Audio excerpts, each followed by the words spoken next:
Iran and 6 world powers have entered the final phase of negotiations to reach a comprehensive agreement on Tehran's nuclear program.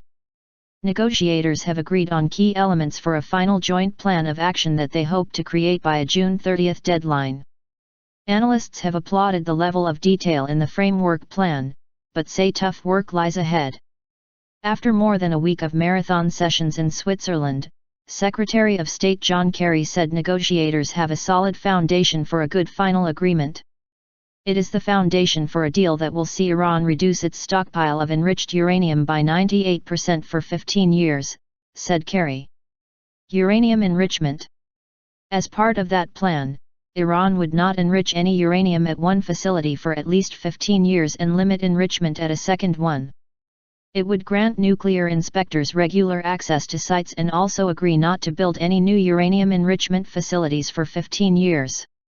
It is a plan that, in theory, should ease concerns of vocal critics, including members of Congress and some U.S. allies, said Carnegie Endowment Nuclear Policy CO Director James Acton. I think the question that faces us is not, is this a perfect agreement? It is not. Is it significantly better for their security, for Israel's security, for Saudi Arabia's security than no deal would be? And, I think, judged by that metric, this is unquestionably better for Israeli security, said Acton. Implementation details. He said for the negotiators, however, a number of challenges lie ahead.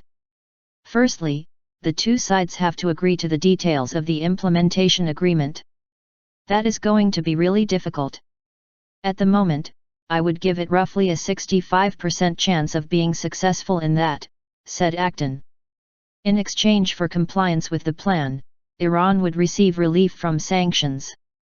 That has been a weak bargaining chip, though, said former Ambassador John Bolton, who served as Under-Secretary of State for Arms Control and International Security.